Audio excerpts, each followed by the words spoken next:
안녕하세요. 모두가 사는 교회 올리브교회 박종범 목사입니다. 오늘도 하나님의 은혜와 평강이 우리 주 예수 그리스도 안에서 저와 우리 모두에게 넘쳐나길 주의 이름으로 축복합니다. 오늘은 시편 24편 1절에서 10절 말씀에 근거해서 영광스러운 하나님 앞에 설 수 있는 자라는 제목으로 하나님 말씀을 전하도록 하겠습니다. 오늘 시편 24편은 영광스러운 하나님 앞에 설 수 있는 자가 누군가를 말씀합니다. 그것을 말씀하기에 앞서 1절과 2절에서 천지를 지으신 하나님이 이 세상의 주인이다 라는 것을 말씀하고 있습니다. 1절과 2절 보니까 땅과 거기에 충만한 것과 세계와 그 가운데 사는 자들은 다 여호와의 것이로다. 여호와께서 그 터를 바다 위에 세우시며 강들 위에 건설하셨도다. 즉 천지를 지으신 하나님이 이 세상의 주인이시다 라는 이야기를 하고 있습니다. 이어서 3절부터 6절까지는 영광의 하나님 앞에 설 수 있는 자가 누구인가 라는 것을 말씀하고 있습니다. 특별히 3절에 이렇게 말씀하고 있습니다. 여호와의 산에 오를 자 누구며 그의 거룩한 곳에 설 자가 누구인가 하면서 우리 4절부터 6절까지 하나님 앞에 설 수 있는 자가 누구인가를 말씀하고 있습니다. 그리고 7절부터는 영광의 하나님이 성소에 들어가시는 모습을 다윗이 노래하고 있습니다. 7절에 이렇게 말씀합니다. 문들아 너희 머리를 들지어다. 영원한 문들아 들릴지어다. 영광의 왕이 들어가시리로다. 영광의 왕이 누구시냐? 강하고 능한 여호와시요 전쟁에 능한 여호와시로다. 문들아 머리를 들어라. 이 말이 무슨 말이냐면은 주님이 들어가실 거니까 문을 열어라 라고 문지기에게 말하는 것을 시적으로 표현한 것이죠. 주님께서 언약궤가 지성소 안에 들어가는 장면을 묘사하기도 하고요. 그리고 이것은 근본적으로 하나님께서 성전에 좌정하시는 이런 모습을 상징하는 것이기도 합니다. 다윗은 하나님께서 성소와 성전의 주인이심을 또 천국의 주인이심을 믿고 감사하면서 하나님이 들어가시니까 문을 열어라 이렇게 문지기들에게 노래하고 있는 것입니다. 여기서 핵심적으로 하나님을 영광의 왕이라 표현했고요. 천지를 지신 하나님이라고 표현했습니다. 그리고 다윗이 하고자 했던 말에 오늘 핵심 내용은 뭐냐면 그 영광스러운 하나님 앞에 설 수 있는 자가 누구인가 라는 것입니다. 오늘 말씀을 통해서 영광스러운 하나님 앞에 설 수 있는 자가 누구인가를 살펴보겠습니다. 첫째로 손이 깨끗한 자가 영광의 하나님 앞에 설 수 있습니다.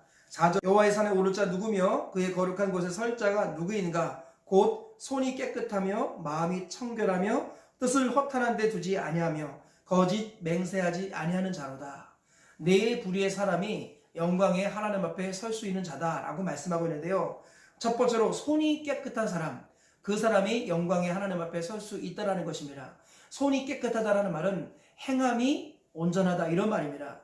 하나님께서는요 행함이 없는 믿음은 죽은 믿음이라 하셨습니다. 예수님을 믿는 사람들은 반드시 행함의 믿음으로 나아가는 사람이지요. 그러니까 손이 깨끗한 자라는 말은 믿음으로 행하는 자를 의미한다고 할 수 있겠습니다. 성경은 분명히 말씀합니다. 우리의 행위로 구원받을 사람은 아무도 없지만 하나님은 행한 대로 갚아주신다라고 말씀하셨어요. 이 두 가지 거룩한 긴장을 놓치지 말아야 합니다. 구원은 행함으로 받는 것이지 아니지만 그러나 주님은 구원받는 사람은 반드시 행함이 나타난다고 말씀합니다. 우리 신학자들의 견해에 의하면 선행은 구원의 조건이 아니라 선행은 구원의 결과라는 것입니다. 정말로 구원받은 사람이라면 결과적으로 반드시 선행이 나타난다라는 것입니다. 그러므로 선행이 나타나지 않은 사람은 구원을 점검해야 된다라는 것을 성경 신학자들과 성경 자체에서 계속 강조하고 있습니다. 행위로 구원받는 사람은 아무도 없지만 행한 대로 갚아주시는 분, 행한 대로 심판하시는 분이 우리 하나님이라는 것도 기억해야 된다는 것입니다. 그러므로 손이 깨끗한 자가 되어야겠습니다. 날마다 행함의 믿음으로 하나님 앞에 나아가는 사람, 그 사람이 하나님 앞에 설 수 있는 자라고 성경은 말씀하고 있습니다. 두 번째로 영광스러운 하나님 앞에 설 수 있는 자가 누구일까요?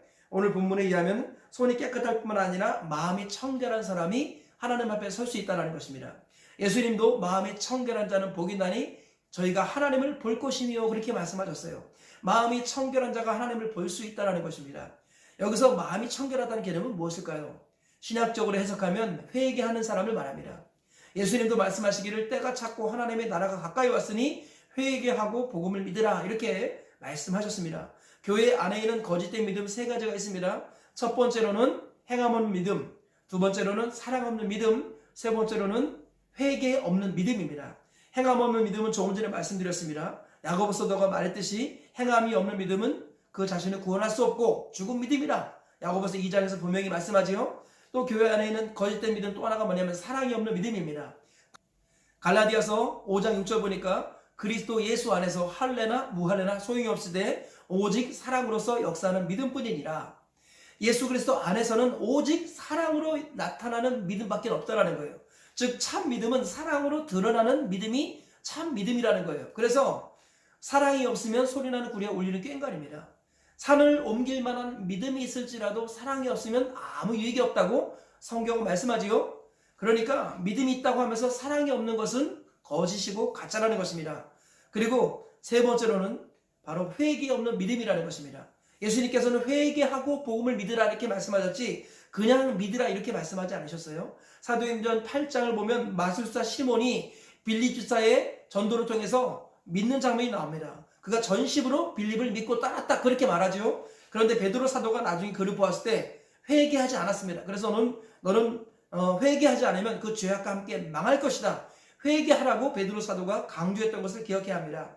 오늘 말씀에서 마음이 청결한 자가 하나님을 본다고 그랬습니다. 하나님 앞에 설 수 있다고 그랬어요. 이 청결한 사람이라는 것은 바로 자기의 죄를 자백하는 사람을 말합니다. 죄 없는 사람을 말하는 것이 아니죠. 우리가 죄 없다면 하나님을 속이는 것이고 하나님을 거짓말장이로 만드는 것이라고 성경은 말씀합니다.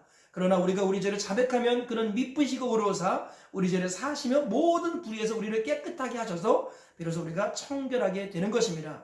청결한 자가 하나님을 보는데 청결한 자가 하나님 앞에 서는데 청결한 자란 곧 회개하는 자라는 것을 기억하시면서 날마다 회개하여 청결한 자가 되어서 영광의 하나님 앞에 서시기를 축복합니다. 그리고 세 번째로 하나님 앞에 설 수 있는 사람은 뜻을 허탄한 데 두지 않은 자다라고 말씀합니다. 여기서 뜻을 허탄한 데 두지 않는다라는 말은 뭐냐면은 마음을 우상에게 빼앗기지 않는 자를 말하는 거예요. 허탄한 것은 우상을 말하는 것입니다. 하나님께서는요 하나님 외에 다른 것들은 다 우상이라고 말씀합니다. 출애굽기 20장에 보면은 우상을 만들지 말라고 하는데 너를 위하여 새긴 우상을 만들지 말라. 우상이라는 것은 뭐냐면 곧 내가 주인이 되어서 남을 조각하는 것. 그래서 그것이 우상입니다. 심지어는 내가 중심이 되어서 하나님을 조각하는 것. 이것이 우상이라는 것입니다. 그러니까 하나님을 섬긴다는 것은 예수님이 주인이고 하나님이 주인이지. 그래서 하나님이 중심이 되어서 나를 조각하는 게 이것이 하나님을 섬기는 것인데 우상 숭배라는 것은 내가 중심이 되어서 너를 조각하는 것. 그리고 하나님까지 조각하려고 하는 것. 이것이 바로 우상 숭배라는 것입니다. 주님은 네가 중심이 아니다. 내가 중심이다. 이렇게 말씀하는 것입니다. 하나님을 주인으로 섬기고 하나님 한 분을 중심으로 나를 다듬어가는 것. 이런 것들을 하나님이 기뻐하신다는 것을 기억해야겠습니다. 그 사람만이 하나님 앞에 설 수 있는 자라는 것이죠. 네 번째로 하나님 앞에 설 수 있는 사람은 거짓 맹세하지 않는 사람이에요. 즉 진실한 그리스도인이라는 것입니다. 주님께서 원하시는 사람은 거짓 맹세하지 않은 사람이에요. 거짓 맹세라는 말은 하나님의 이름을 아무 데나 갖다 붙이는 것을 말하는 거예요. 하나님께서는요 우리가 겉과 속이 같기를 원하십니다. 주님께서는 종교 지도자들을 위선자다, 바리새인이다 이렇게 표현했습니다. 히포크라이트, 위선자들이라고 했어요. 겉과 속이 다른 사람들. 그들은 말로는 하나님을 섬긴다고 하지만 실제로는 자기의 배를 불린 사람들이었습니다. 말로는 주님을 섬긴다고 했지만 사실은 자기를 섬겼습니다. 하나님이 어린아이를 기뻐하신 이유가 뭘까요? 어린아이들은 투명합니다. 어린아이들은 마음의 죄를 품고 있으면 이것이 얼굴로 드러납니다. 그러나 어른이 될수록 포커페이스 그러죠. 어른이 될수록 얼굴 표정을 통해서 그 마음을 읽을 수가 없는 거예요. 겉과 속이 달라지기 때문입니다. 그래서 어린아이와 같지 않고서는 하나님 나라에 들어갈 자가 없다라고 주님도 말씀하셨습니다. 거짓 맹세하지 말라는 말은 곧 어린아이와 같은 자가 되는 것. 이것을 주님이 기뻐하십니다. 하나님의 나라가 이런 자들의 것이니라. 주님이 말씀하셨어요. 이런 사람이 하나님 앞에 설 수 있다는 것입니다. 신앙생활을 하면 할수록 어른이 되려고 해서는 안 되겠습니다. 날마다 하나님 앞에서 말씀 앞에서 어린 아이가 되시기를 축복합니다.